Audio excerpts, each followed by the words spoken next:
நம்ம சேனலில் வீடியோ போட்டோடனே உங்களுக்கு மெசேஜ் வரணும் அப்படின்னு நீங்கள் நினச்சிங்கன்னா ரைட் சைடில் இருக்கிற ரெட் கலர் சப்ஸ்கிரைப் பட்டனை ப்ரெஸ் பண்ணிக்கோங்க. அப்படியே பக்கத்தில் ஒரு பெல் சிம்பிள் வரும், அதையும் கிளிக் பண்ணிட்டீங்கன்னா உங்களுக்கு மெசேஜ் தவறாமல் வரும். சரி, வாங்க வீடியோக்குள்ளே போகலாம். என் பெயர் பிரியா. எனக்கு ஒரு பணக்கார பையனுடன் திருமணம் நடந்தது. என் கணவர் பெயர் விகாஸ். ஆனால் திருமணம் ஆன 6 மாதங்களிலேயே விகாஸுக்கு மாரடைப்பு ஏற்பட்டு அவர் என்னை விட்டு பிரிந்து சென்று விட்டார். நான் அப்போது கருவுற்று இருக்கவில்லை, குழந்தையும் இல்லை. அதற்கு முன்பே அவர் என்னை தனியாக விட்டு சென்று விட்டார். விகாஸ் இறந்த பிறகு அம்மா அப்பா என்னை தங்கள் வீட்டிற்கு, அதாவது என் பிறந்த வீட்டிற்கு வரச் சொன்னார்கள். அப்போது என் பிறந்த வீட்டில் என் 2 அண்ணிகளும் இருந்தார்கள். எனக்கு இந்த காலத்தை பற்றிய நல்ல புரிதல் இருந்தது. அதனால் நான் விதவையாக பிறந்த வீட்டிற்கு சென்று என் அண்ணன் அண்ணிகள் என்னை கேலி செய்ய நான் விரும்பவில்லை. ஏனென்றால் நான் என் இளமையிலேயே விதவையாகிவிட்டேன். மக்கள் என்னை பிரியா, நீ 2வது திருமணம் செய்து கொள் என்று சொல்ல ஆரம்பித்தார்கள்.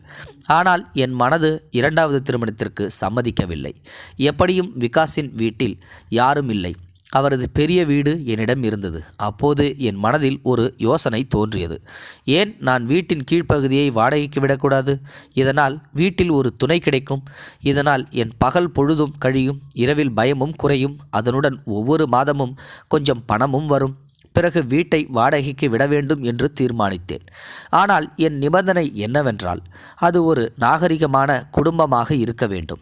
எந்த ஒரு தனி ஆணுக்கும் நான் வீட்டை வாடகைக்கு விடமாட்டேன். அப்போது காலை நேரம் டோர் பெல் அடித்தது. நான் கதவை திறந்தபோது ஆச்சரியப்பட்டேன். ஏனென்றால் வெளியே ஒரு வயதான பெண்மணியும் ஒரு இளம் பையனும் நின்று கொண்டு இருந்தார்கள். நான் இருவரையும் ஹாலில் உட்கார வைத்து, நீங்கள் யார், எங்கிருந்து வருகிறீர்கள், உங்களை எனக்கு அடையாளம் தெரியவில்லையே என்று கேட்டேன்.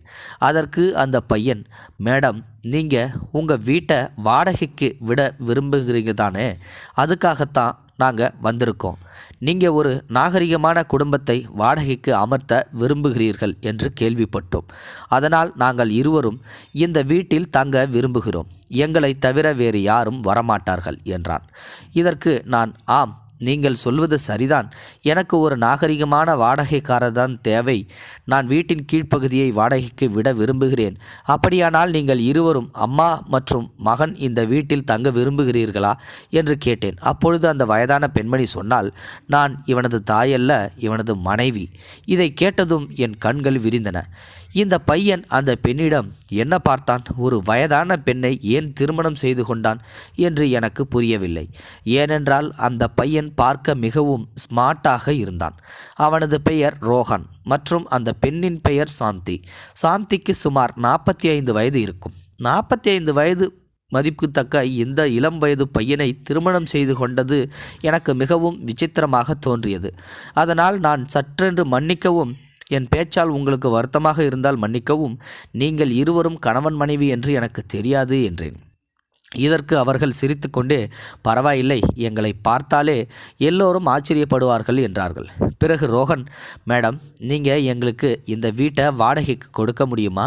எங்களுக்கு தங்க ஒரு இடம் தேவை. உங்களுக்கு வாடகை தர தேவைதானே என்றான். நான், ஆம், நிச்சயமாக, இந்த வீட்டில் தங்க நான் உங்களுக்கு அனுமதி தருகிறேன். இதோ அறையின் சாவி, உங்கள் சாமான்களை எடுத்து வாருங்கள் என்றேன். அப்போது ரோஹன் சாந்தியை பார்த்து புன்னகைத்து, நீங்கள் எவ்வளவு வாடகை சொன்னாலும் நாங்கள் கொடுத்து விடுவோம் என்று சொன்னான். இதை கேட்டதும் நான் இன்னும் மகிழ்ச்சி அடைந்தேன். கடைசியாக நான் விரும்பிய வாடகைதாரர்கள் எனக்கு கிடைத்து விட்டார்கள். பிறகு நான் அவர்களுக்கு சாவிகளை கொடுத்து, உங்கள் சாமான்களை எடுத்து வாருங்கள் என்றேன். சிறிது நேரத்தில் அவர்கள் தங்கள் சாமான்களுடன் என் வீட்டிற்கு வந்துவிட்டனர். அவர்கள் தங்கள் பொருட்களை வைத்து வீட்டில் குடியேறினர். ஒரு நாள் முழுதும் அப்படியே கடந்து மாலை ஆனது. ஆனால் ரோஹன் சாந்தியிடம் அப்படி என்ன பார்த்தான் என்று நான் யோசனையில் மூழ்கியிருந்தேன். அவளை திருமணம் செய்ய வேண்டிய கட்டாயம் என்ன? இது காதலா அல்லது வற்புறுத்தப்பட்ட உறவா என்று எனக்கு தெரியவில்லை. ஒருவேளை ரோஹனின் குடும்பத்தினர் சாந்தியுடன் அவனுக்கு திருமணம் செய்து வைத்திருக்கலாம், அல்லது ரோஹன் தானே சாந்தியை தேர்ந்தெடுத்திருந்திருக்கலாம். சரி, நான் இந்த எண்ணங்களை மனதிலிருந்து உதறிவிட்டு சமைப்பதற்காக சமையலறைக்கு சென்றேன். அப்போது சமைத்து கொண்டிருக்கும்போது என் அம்மாவின் வார்த்தைகள் நினைவுக்கு வந்தன. அம்மா சொல்வார், யாராவது புதியவர்கள் அருகில் வந்தால் அவர்களுக்கு ஒரு வேளை உணவு கொடு, அது மனதுக்கு அமைதி தரும். அப்போது என் வாடகைதாரர்களை பற்றி யோசித்தேன்.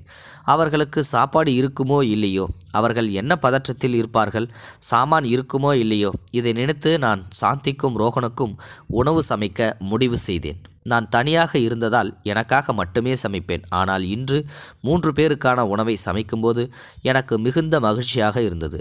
என் புதிய வாடகைதாரர்களுக்கு உணவு கொண்டு செல்ல வேண்டும் என்று நினைத்தேன்.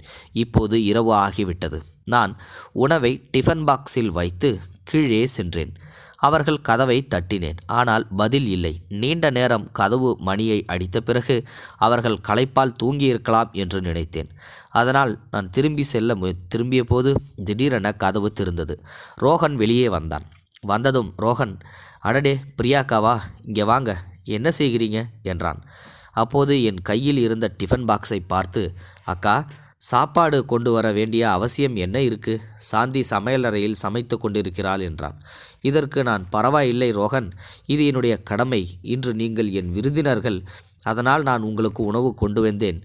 நாளையிலிருந்து நாம் அனைவரும் ஒரே வீட்டில் ஒரு குடும்பம் போல வசிப்போம் என்றேன். பிறகு சாந்தி அக்கா எங்கே என்று கேட்டேன். இப்படி சொல்லிக்கொண்டே நான் சமையலறைக்கு நோக்கி நடந்தேன். அப்போது ரோகன் விரைவாக என் முன்னால் வந்து நின்று, அடடே பிரியா அக்கா, அவங்களுக்கு தலைவலி அதிகமாக இருப்பதால் அறையில் தூங்கிவிட்டாள் என்றான்.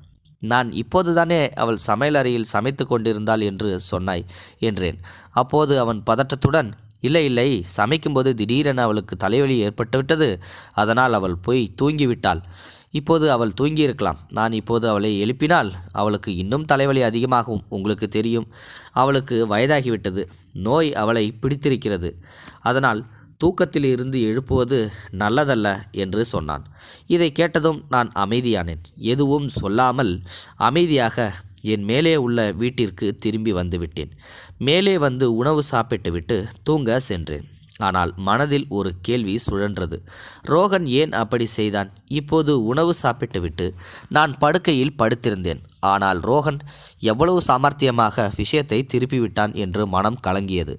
முதலில் சாந்தி சமையலறையில் சமைத்து கொண்டிருக்கிறாள் என்று சொன்னான். ஆனால் நான் சமையலறையை நோக்கி நடந்ததும் அவன் உடனே பேச்சை மாற்றிவிட்டான். ரோகன் ஏன் இப்படி செய்தான் என்று, என்னவோ எனக்கு ஒரு இரகசியத்தை மறைக்கிறான் என்று எனக்கு தோன்றிக்கொண்டே இருந்தது. அதை நினைத்து நான் யோசித்து கொண்டே இருந்தேன். பிறகு சரி விடு, எனக்கென்ன என்று அந்த விஷயத்தை மனதிலிருந்து நீக்கிவிட்டேன். சாந்தியை என் அக்காவாக நினைத்து இந்த பெரிய வீட்டில் இருவரும் உட்கார்ந்து பேசிக்கொள்வோம் என்று முடிவு செய்தேன். நான் அவர்களுக்கு உணவு கொண்டு கொடுத்ததால் சாந்தி என்னை பார்க்க வருவாள் என்று நான் நம்பினேன். குறைந்தபட்சம் நன்றியாவது சொல்வாள் என்று நினைத்தேன். ஆனால் என் யூகம் முற்றிலும் தவறாக போனது. இரவு கழிந்தது. ஆனால் சாந்தி வரவே இல்லை. பரவாயில்லை, காலையில் சந்தித்தால் நன்றி சொல்வாள் என்று நினைத்தேன். நான் அவர்களின் பாராட்டுக்களை எதிர்பார்க்கவில்லை. சாந்தியுடன் 2 வார்த்தைகள் பேச வேண்டும் என்று மட்டுமே நான் விரும்பினேன். அந்த இரவு எனக்கு நிம்மதியாக இருந்தது. ஏனென்றால் வீட்டில் வாடகைதாரர்கள் வந்துவிட்டார்கள். அதனால் இப்போது எனக்கு எந்த பயமும் இல்லை. ஏனென்றால் வீட்டில் யாரோ ஒருவர் இருக்கிறார்கள். இதை நினைத்து என் மனம் ஆறுதல் அடைந்தது. இப்போது வெளியே நாய்கள் குரைக்கும் சத்தம் கூட பயமாக இல்லை. திடீரென நள்ளிரவில் என் கண்கள் திறந்தன. அப்போது ஏன் என்றே எனக்கு தெரியவில்லை, என் இதயம் வேகமாக துடித்தது. வெளியே இருந்து யாரோ அலறும் சத்தமும் கேட்டது. யாரோ ஒரு பெண் பயங்கரமாக கத்துவது போல இருந்தது. வலிமையில் இருந்து உதவி கேட்பது போல இருந்தது. நான் பயத்தில் நடுங்கிக் கொண்டே இருந்தேன். ஆனால் படுக்கையிலேயே படுத்திருந்தேன். பிறகு 2 கைகளாலும் காதுகளை மூடிக்கொண்டேன், அந்த சத்தம் கேட்காமல் இருக்க. ஆனால் அந்த அலறல்கள் நிற்கவே இல்லை. இப்போது நான் வியந்து விறுவிறுத்து போனேன். என்ன செய்வது என்று எனக்கு புரியவில்லை. இந்த குழப்பத்திலேயே காலை வந்தது. காலை 5 மணிக்கு அந்த சத்தமும் நின்றது. அப்போதுதான் எனக்கு கொஞ்சம் நிம்மதி கிடைத்தது. பிறகு எப்போது இவ்வளவு ஆழ்ந்த உறக்கம் வந்தது என்றே தெரியவில்லை. காலை 9 மணி ஆகிவிட்டது. கண் விழித்ததும் கடிகாரத்தை பார்த்தேன். 9 மணி ஆகிவிட்டது. பிறகு நான் பதட்டத்துடன் எழுந்தேன். டீ போட்டு கை கால் கழுவி விட்டு டீ கப்புடன் பால்கனிக்கு வந்தேன். பால்கனியில் இருந்து பார்த்தபோது ரோகன் ஒரு தெருவில் நின்று ஒருவருடன் ஃபோனில் பேசி கொண்டிருந்தான். அவன் எங்கே போகிறான் என்று எனக்கு தோன்றியது.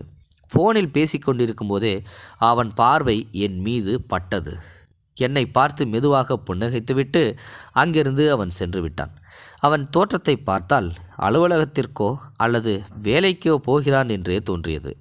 அப்போது என் மனதில் ஒரு எண்ணமும் தோன்றியது. சாந்தியுடன் பேச இது ஒரு நல்ல வாய்ப்பு. ஏனென்றால் அவள் வீட்டிற்கு வந்ததிலிருந்து ஒரு முறை கூட நான் அவளை சந்திக்கவே இல்லை.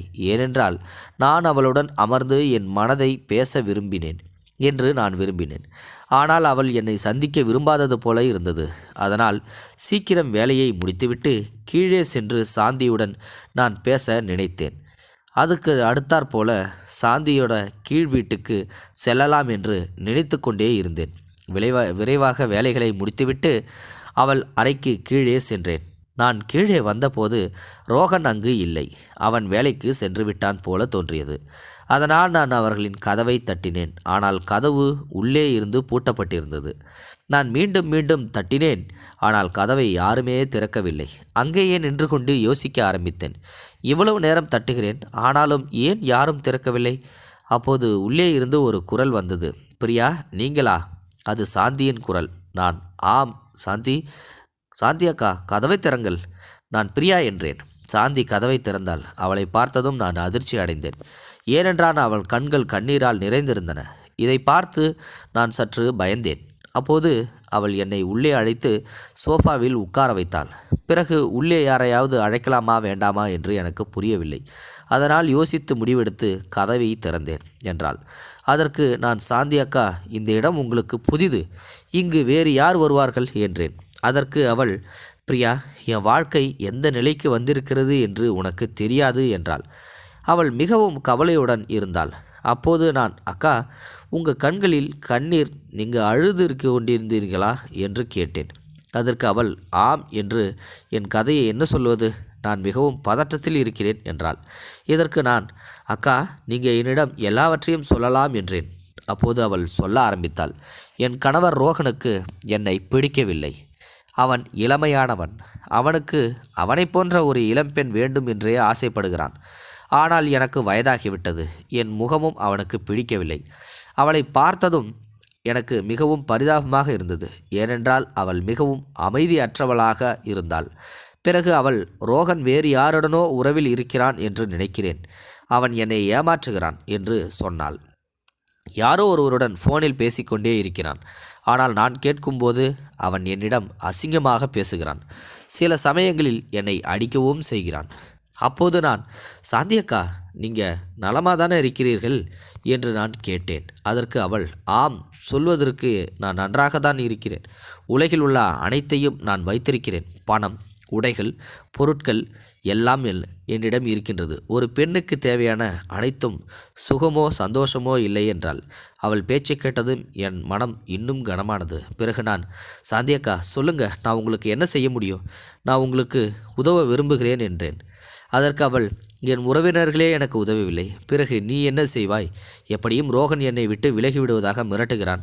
அதனால் இந்த உலகில் எனக்கு யாரும் இல்லை. இப்போது நீயே சொல், எனக்கு இவ்வளவு வயதாகிவிட்டது. அவனை விட்டுவிட்டு நான் எங்கே போவேன்? யார் என்னை ஏற்றுக்கொள்வார்கள்? நீ எனக்காக பிரார்த்தனை செய்தால் போதும். வேறு எதுவும் எனக்கு வேண்டாம் என்று சொன்னாள். இதற்கு நான், சாந்தி அக்கா, நான் உங்கள் தங்கச்சி மாதிரி. நீங்கள் என்கிட்ட எல்லாத்தையும் சொல்லலாம். ஆம், நான் உங்களுக்காக எப்போதும் பிரார்த்தனை செய்வேன் என்று சொன்னேன். இப்படி சொல்லிக்கொண்டே நான் அங்கிருந்து கிளம்பினேன். அப்போது சாந்தி அக்கா என்னை அழைத்து, பிரியா, இதை யார்கிட்டையும் சொல்லாத. குறிப்பாக என் கணவர் ரோகன் கிட்ட ஒருபோதும் சொல்லாத. அவனுக்கு தெரிஞ்சா அவன் என் மீது கண்டிப்பாக கை வைப்பான். நீ இங்கு வந்ததையோ அல்லது நான் உன்கிட்ட எதையாவது சொன்னதையோ சொல்லாத என்றாள். அதற்கு நாம், ஆம் சாந்தி அக்கா, நீங்கள் கவலைப்பட வேண்டாம். நீங்கள் சொல்வது போலவே நடக்கும். நான் ரோகனிடம் எதுவும் சொல்ல மாட்டேன் என்று சொன்னேன். இப்படி சொல்லிவிட்டு நான் என் அறைக்கு வந்துவிட்டேன். இப்போது எனக்கு ரோகன் மீது மிகுந்த கோபம் வந்தது. அவன் ஏன் திருமணம் செய்தான்? அவன் தன் மனைவியை அடிக்க வேண்டும் என்றால் ஏன் திருமணம் செய்ய வேண்டும்? அவனுக்கு சாந்தியை பிடிக்கவில்லை என்றால் அவன் ஏன் சாந்தி அக்காவை திருமணம் செய்தான்? அப்போது நான் நினைத்தேன், ரோகன் சாந்தியை இப்படி அடைத்து வைத்திருக்காமல் இருந்திருந்தால் எவ்வளவு நன்றாக இருந்திருக்கும். அவளுக்கு இவ்வளவு வயதாகிவிட்டது.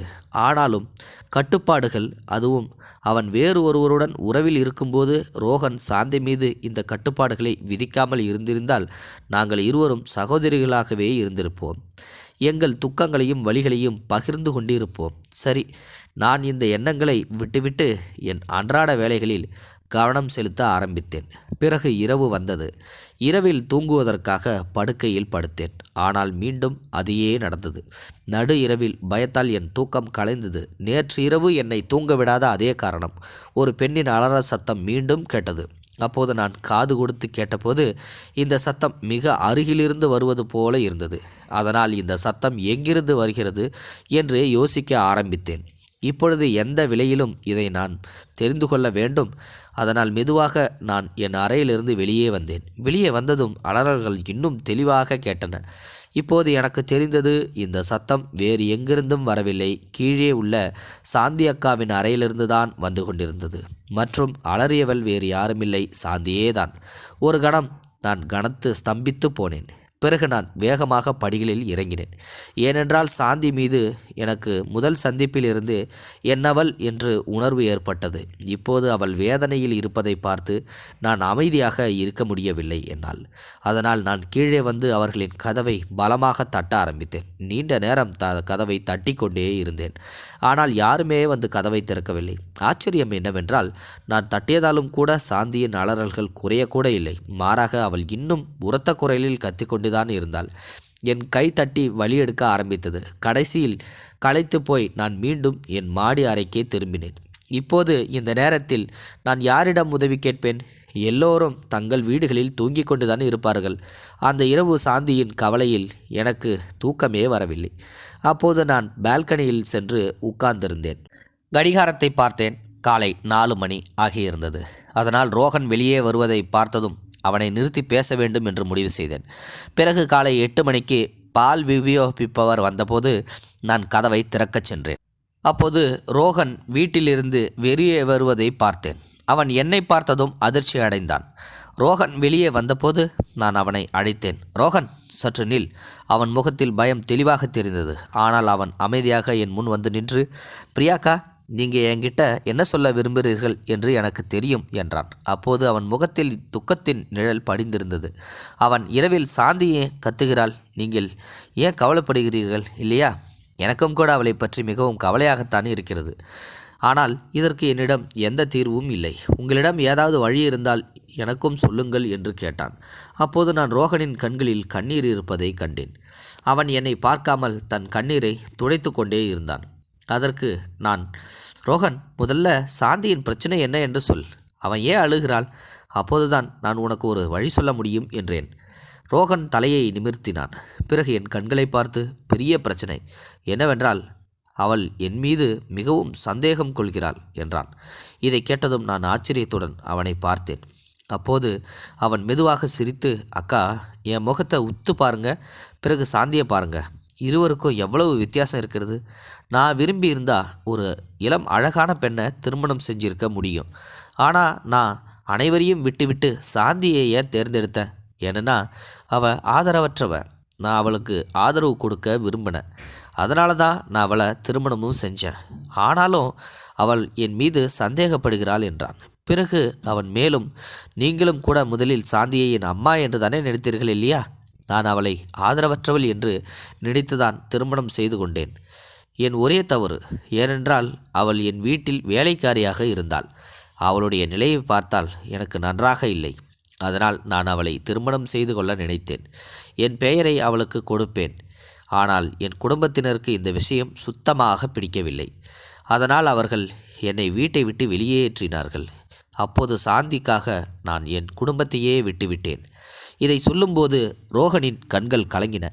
பிறகு அவன், இப்போது நீங்கள் சொல்லுங்கள் அக்கா, நான் சாந்தியை திருமணம் செய்தது சரியா தவறா? என் அம்மா அப்பா என் சொத்திலிருந்து என்னை புறக்கணித்து விட்டனர். சாந்திக்காக நான் இவ்வளவு துயரங்களையே அனுபவித்தேன். நான் அவளை எந்த நிலையிலும் மகிழ்ச்சியாக பார்க்க விரும்புகிறேன். ஆனால் அவள் என்னிடம் நான் வேறு ஒருவருடன் தொடர்பில் இருப்பதாகவும் நான் ரகசியமாக ஃபோனில் பேசுவதாகவும் சண்டை போட்டு கொண்டே இருக்கிறாள். இப்போது சாந்தி ஒவ்வொரு இரவும் என் மீது சந்தேகப்படுகிறாள், சண்டையிடுகிறாள் மற்றும் தேவையில்லாமல் கத்துகிறாள். இதன் காரணமாக பல வீட்டு உரிமையாளர்கள் எங்களை வாடகை வீட்டிலிருந்து வெளியேற்றிவிட்டனர். நான் என் மனைவியை அடித்து துன்புறுத்துகிறேன் என்று மக்கள் சந்தேகிக்கிறார்கள். அதனால்தான் அவள் இவ்வளவு சத்தம் போடுகிறாள்? இதன் காரணமாக நான் ஒவ்வொரு 3-4 மாதமும் ஒரு புதிய வீட்டை கண்டுபிடிக்க வேண்டியிருக்கிறது. ஆனால் எங்கும் அமைதி கிடைக்கவில்லை. சாந்தியின் சண்டை என்னை வாழ விடவில்லை. பிறகு அவன் என் மீது 7வது வீடு இது. இங்கு வந்த பிறகு நான் சாந்திக்கு முன்கை கூப்பினேன். கடவுள் மீது சத்தியமாக என்னை வாழவிடு என்று சொன்னேன். ஆனால் இங்கேயும் அவளுடைய நடத்தை மேம்படவில்லை. நான் உங்களுக்கு ஒரு விஷயம் சொல்ல விரும்புகிறேன் பிரியாக்கா. சாந்தி மனநலம் பாதிக்கப்பட்டவள். அவளது மனதும் கெட்டுப்போக ஆரம்பித்திருக்கிறது. நான் அவளுக்கு சிகிச்சை அளித்து வருகிறேன். சில சமயங்களில் அவள் மக்களை தாக்கவும் செய்கிறாள். அதனால்தான் நான் அவளை வீட்டிலிருந்து வெளியே செல்ல விடுவதில்லை. யாரையும் உள்ளே விட வேண்டாம் என்றும் சொல்கிறேன். இதை கேட்டதும் நான் ஸ்தம்பித்து போனேன். ஏனென்றால் ரோகனின் வார்த்தைகளில் இருந்து அவன் உண்மைதான் சொல்கிறான். அதனால் ரோகன், நான் உன்னிடம் கெஞ்சுகிறேன் என்றாள். அவன், என்ன அக்கா என்று கேட்டான். நான் சாந்தியை நீ இப்படி வீட்டில் அடைச்சி வைக்காத. நான் அவகிட்ட பேச முயற்சிப்பேன். ஒருவேளை அவளது நிலையில் கொஞ்சம் முன்னேற்றம் ஏற்படலாம் என்றேன். என் பேச்சை கேட்டதும் ரோகன் பதற்றமடைந்தான். அவளின் நிலையை நீங்கள் பார்க்கவில்லை என்பதால் இப்படி சொல்கிறீர்கள். அவளுக்கு கோபம் வரும்போது அவள் ஒரு பைத்தியமாக மாறிவிடுகிறாள். அவளை கையாள்வது எனக்கே கடினமாகிவிடும். நான் அலுவலகத்தில் இருப்பேன். என் பின்னால் அவள் உங்களை தாக்கினால் யார் பொறுப்பாகிறது? ஒருவேளை அவள் உங்களுக்கு பெரிய தீங்கு விளைவிக்கலாம். அதனால் நான் மன்னிப்பு கேட்டுக்கொள்கிறேன் அக்கா. நான் உங்கள் இந்த கோரிக்கையை ஏற்க முடியாது. இதற்கு நான் ரோகன், சாந்தி எனக்கு தீங்கு விளைவித்தால் நான் உன்னை பொறுப்பாக்க மாட்டேன். அவளதை கைது செய்யாதே என்று மட்டும் சொல்கிறேன் என்றேன். ரோகன் என்னை உற்று பார்த்தான். பிறகு தன் சட்டை பையிலிருந்து சாவியை எடுத்து என் கையில் கொடுத்து, இது கதவின் சாவி. ஆனால் கவனமாக இருங்கள். சாந்திக்கு கோபம் வரும்போது அதுபோல தெரிந்தால் உடனே வீட்டை விட்டு வெளியேறிவிடுங்கள் என்றான். நான் தலையை அசைத்தேன். பிறகு ரோகன் அங்கிருந்து சென்று விட்டான். இப்போது என்ன உண்மை என்று யோசித்து கவலை அடைந்தேன். ஏனென்றால் இருவரும் எனக்கு வெவ்வேறு விஷயங்களை சொன்னார்கள். இப்போது நான் என் அறைக்கு வந்து விரைவாக வேலைகளை முடித்தேன். தயாராகி சாவியை எடுத்துக்கொண்டு சாந்தியின் ரூமுக்கு சென்றேன். பிறகு பூட்டை திறந்து அவர்களின் வீட்டிற்குள் நுழைந்தேன். உள்ளே சென்று பார்த்தபோது சாந்தி சோஃபாவில் உட்கார்ந்திருந்தாள். அவள் ஏதோ ஆழ்ந்த சிந்தனையில் இருந்தாள். மூழ்கி கொண்டு அழுது கொண்டே இருந்தாள். தன் கண்ணீரை துடைத்து கொண்டிருந்தாள். நான் கதவை தட்டினேன். ஆனால் அவளுக்கு கேட்கவில்லை. அதனால் நான் அவளிடம் சென்று அழைத்தேன். அவள் அதிர்ச்சி அடைந்து எழுந்தாள். அவளை பார்த்ததும் என் இதயம் அதிர்ச்சியில் ஒரு துடிப்பு விட்டு நின்றது. ஆனால் நான் மெதுவாக புன்னகைத்தேன். அவள் ஆச்சரியத்துடன், பிரியா, நீ எப்படி இங்கே வந்த என்று கேட்டாள். நான், சாந்தி அக்கா, நீங்கள் தனியாக தானே இருக்கிறீங்க, நானும் தனியாக தான் இருக்கிறேன் என்று நினைத்தேன். அதனால் உங்களிடம் வந்து கொஞ்சம் பேசலாமே என்று தான் வந்தேன் என்றேன். சாந்தி என்னை பார்த்து சிரித்தாள். பிறகு அவள் என்னை கட்டிப்பிடித்து அழுதாள். அழுது கொண்டே, எனக்கு யார் தோள் கொடுத்தாலும் அதில் சாய்ந்து அழ வேண்டும் என்று தோன்றியது என்றாள். இதற்கு நான், சாந்தி அக்கா, அழ வேண்டிய அவசியம் என்ன? உங்கள் சிறிய தங்கை உங்களுடன் இருக்கும் பொழுது இன்று நான் உங்களிடம் ஒரு முக்கியமான விஷயத்தை கேட்க வேண்டும். நீங்கள் சொல்லுங்கள். நீங்கள் ஏன் இரவில் கத்துகிறீர்கள் என்றேன். ரோகன் சொன்னதை நான் நம்பினேன். ஆனால் இப்பொழுது சாந்தியின் வாயிலிருந்து உண்மையை கேட்க விரும்பினேன். அதனால் இரவில் நீங்கள் ஏன் அழுகிறீர்கள் என்று அவளிடம் கேட்டேன். அப்போது ரோகன் என்னை ஏமாற்றுகிறானா என்ற சந்தேகம் கூட எனக்குள் இருந்தது. ஆனால் சாந்தி பதட்டமடைந்து, நான் ஏன் கத்துவதில்லை, எனக்கு ஏன் கத்த வேண்டும்? என் வாழ்க்கையில் நான் மிகவும் மகிழ்ச்சியாக இருக்கிறேன். என் கணவர் என் மீது மிகுந்த அக்கறை கொண்டவர் என்றாள்.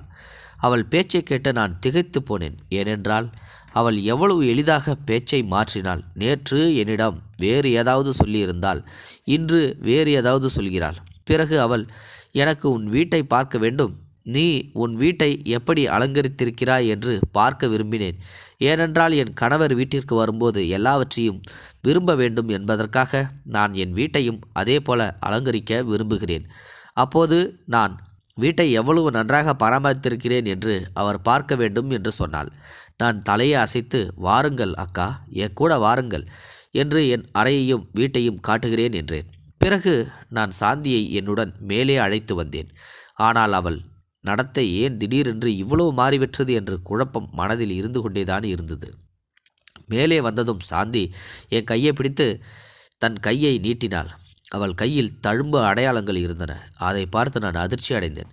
இது என்ன ஆனது என்று கேட்டேன். அதற்கு சாந்தி, நான் நேற்று உன்கிட்ட சொன்னதை எப்படியோ என் கணவர் கேட்டுட்டாரு. ஒருவேளை அவர் எங்கேயோ ஒரு கருவியை பொருத்தியிருக்கலாம். அதனால் எல்லா பேச்சுக்களும் பதிவு செய்யப்படுகின்றன. அவர் என் மீது மிகவும் கடுமையான கண் வைத்திருக்கிறார். அதனால்தான் நான் உன்னிடம் மிகவும் மகிழ்ச்சியாக இருக்கிறேன் என்று சொன்னேன். ஆனால் உண்மை என்னவென்றால் அப்படி சுத்தமாக இல்லை. என் இளம் கணவன் என்னை ஒவ்வொரு நாளும் அடிக்கிறார். அதனால்தான் நான் இரவில் அவ்வளவு சத்தமாக கத்துகிறேன். என் அலறல்கள் வீணானவை அல்ல. பிறகு அவள் மேலும், என் மீது என்னவெல்லாம் நடக்கிறது என்று உன் கண்களால் பார்க்கும்போது உனக்கு மிகவும் ஆச்சரியமாக இருக்கும், அதிர்ச்சியாகவும் இருக்கும். உனக்கு நம்பிக்கை இல்லை என்றால் என் அறையில் கேமராவை நிறுவலாம். என்னால் அப்படி எதுவும் செய்ய முடியாது. நீ அந்த பதிவை காவல் நிலையத்தில் காட்டினால் என் கணவருக்கு தக்க தண்டனையும் கிடைக்கும். நான் சுதந்திரமாகி விடுவேன் என்றாள். இதற்கு நான், சரியக்கா, நான் ஏதாவது செய்கிறேன் என்றேன். இப்போது சொல்லப்போனால் நான் இந்த கணவன் மனைவி இருவருக்கும் இடையில் சிக்கிக்கொண்டேன். ஏனென்றால் ரோகன் தன் மனைவியின் மீது குற்றம் சாட்டிக் கொண்டிருந்தான். சாந்தி தன் கணவன் மீது இருவரின் பேச்சுக்களும் என்னை பதற்றத்தில் ஆழ்த்தின. நான் யார் வாயிலிருந்து எதை கேட்டாலும் அதுவே சரியாக தோன்றியது. இருவரின் பேச்சுக்களும் அவரவர் நிலையில் சரியாக தோன்றின. இருவரும் குற்றமற்றவர்களாக தெரிந்தனர். இந்த குழப்பத்திலிருந்து வெளியே வர ஒரே ஒரு வழிதான் இருந்தது. நான் கீழ்ப்பகுதியில் கேமரா வைக்க முடிவு செய்தேன். நான் ஒருவரிடம் கேமராவை நிறுவ பேசினேன். இரவில் இன்னும் கீழே இருந்து அலறல் சத்தங்கள் வந்தன. காலையில் ரோகனை சந்திக்கும் போது சாந்தியின் உடல்நிலை மிகவும் மோசமாகி வருகிறது என்று அவன் சொல்வான். ஆனால் இரவில் சாந்தி என்னிடம் என் மீது வன்முறை அதிகரித்து வருகிறது என்று தான் சொல்வாள். அப்போது நான் என்னால் முடிந்த எல்லாவற்றையும் செய்வேன். சாந்தியுடன் பேசுவேன். அவளை சிரிக்க வைக்க முயற்சி செய்வேன். அவளுக்கு வீடு அலங்கரிக்கும் குறிப்புகளையும் கொடுப்பேன். நான் அவளை பற்றி மிகவும் கவலைப்பட்டேன். மாலையில் என் கைகளால் அவளுக்காக டீ போட்டு கொடுப்பேன். கடைசியில் அவள் வயதானவள். அவள் தன் வீட்டின் முன்னால் உள்ள இடத்தை சுத்தம் செய்யக்கூட முடியவில்லை. அதனால் நான் இருவரும் மீது அக்கறை கொண்டதால் சாந்திய கவனம் அவளது கணவரிடமிருந்து விலக வேண்டும் என்று விரும்பினேன். ரோகன் தவறாக இருந்தால் அவனுக்கு விரைவாக தண்டனை கிடைக்க வேண்டும் என்றும், சாந்தி நோய்வாய்ப்பட்டிருந்ததால் அவளுக்கு விரைவாக சிகிச்சை அளிக்கப்பட வேண்டும் என்று நான் விரும்பினேன். கேமரா வர இன்னும் கொஞ்ச நேரம் இருந்தது. அன்று இரவு உணவு சாப்பிட்ட பிறகு சாந்திக்கு மீண்டும் உணவு கொடுக்க வேண்டும் என்று நினைத்தேன். வழக்கமாக நான் இரவில் கீழே அதிகம் செல்வதில்லை.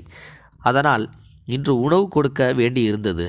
நான் படிகளில் இறங்கி கொண்டிருக்கும் போதே திடீரென்று சாந்தியின் குரல் என் காதுகளில் கேட்டது. அவள் இன்று எல்லா ஏற்பாடுகளையும் ஆகிவிட்டன. அவளை பற்றி கவலைப்படாதே. அவள் பலவீனமானவள். அவளை கட்டுப்படுத்துவது எளிது என்று சொல்லிக்கொண்டு இருந்தாள். இதை கேட்டதும் நான் பின்வாங்கினேன். ஏனென்றால் அப்போது சாந்தியின் ஒரு புதிய முகம் எனக்கு தோன்றியது.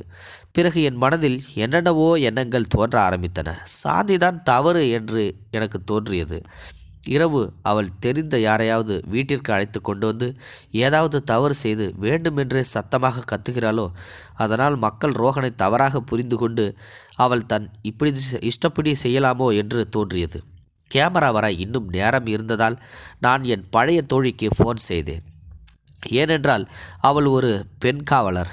பிறகு நான் அவளிடம் எல்லா விஷயங்களும் சொல்லி, எனக்கு நீயும் உன் குழுவும் மிகவும் தேவை, என் வீட்டிற்கு வந்து உண்மையை கண்டுபிடி என்று சொன்னேன். அப்போது என் தோழி உடனடியாக வர ஒப்புக்கொண்டாள். நான் உணவு சாப்பிட்டுவிட்டு அவளுக்காக காத்து கொண்டிருந்தேன்.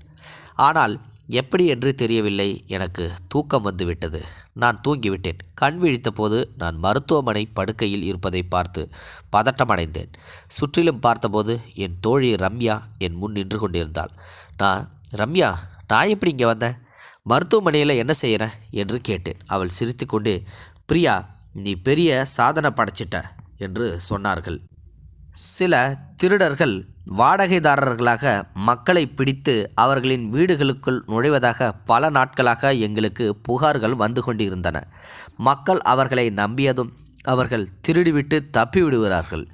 நேற்று இரவு உன்னால்தான் நாங்கள் அந்த திருடர்களை கைது செய்ய முடிந்தது என்றாள்.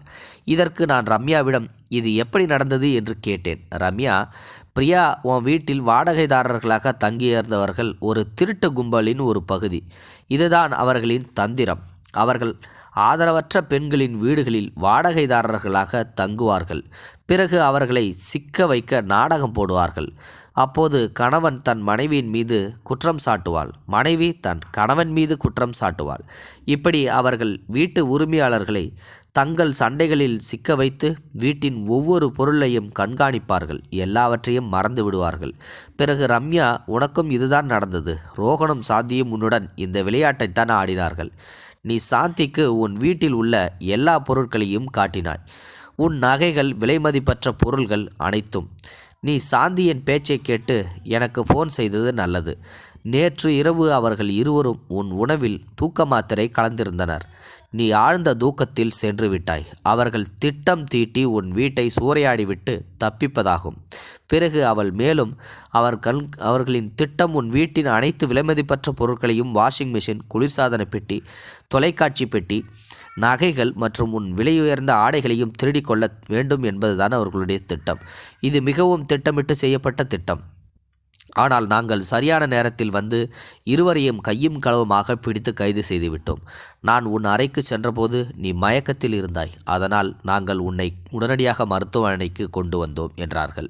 ரம்யாவின் பேச்சை கேட்டதும் எனக்கு பெரும் அதிர்ச்சி ஏற்பட்டது. மக்கள் மற்றவர்களை சூறையாட எவ்வளவு தூரம் செல்ல முடியும்? எவ்வளவு பொய் நாடகங்களை அரங்கேற்றுகிறார்கள்? ரோஹன் மற்றும் சாந்தியின் ஒவ்வொரு வார்த்தையும் எனக்கு உண்மையாகவே தோன்றியது. அவர்கள் என்னிடம் பொய் சொல்கிறார்கள் என்று துளியும் கூட தோன்றவில்லை. ஆனால் இறைவன் என்னை காப்பாற்றிவிட்டான். இப்போது எனக்கு வாடகைதாரர்களை வைப்பதற்கே பயமாக இருக்கிறது. இந்த சம்பவம் என்னை மீண்டும் தனியாக ஆக்கிவிட்டது. ஆனால் கெட்டவர்களுடன் வாழ்வதை விட என் தனிமையே நல்லது என்று நினைக்கிறேன். இன்றைய காலகட்டத்தில் யாரையும் நம்புவது கடினம். அதனால் நான் தனியாகவே நன்றாகவே இருக்கிறேன் என்று முடிவு செய்து விட்டேன். மற்றவர்களை நம்புவதை விட நம்மை நாமே பார்த்து கொள்ள வேண்டும். ஒருவேளை என் தலைவிதியில் தனிமைதான் எழுதப்பட்டிருக்கிறது. இப்போது நான் எந்த தனிமையால் மிகவும் மகிழ்ச்சியாக இருக்கிறேன். இந்த நாட்களில் நான் என் வீட்டில் ஏழை குழந்தைகளுக்கு இலவசமாக பாடம் சொல்லித் தருகிறேன்.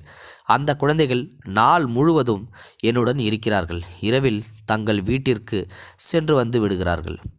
அவர்களுடன் நேரம் செலவிடுவது எனக்கு மிகவும் அமைதியை தருகிறது. அந்த குழந்தைகளுக்கு கற்பிப்பது என் மனதுக்கு மிகுந்த மகிழ்ச்சியை தருகிறது. இது போன்ற செய்திகளை உடனுக்குடன் நீங்கள் தெரிந்து கொள்ள மறக்காமல் எங்களுடைய சேனலை சப்ஸ்கிரைப் செய்யவும், கூடவே பக்கத்தில் வரும் பெல் ஐக்கானையும் கிளிக் செய்யவும்.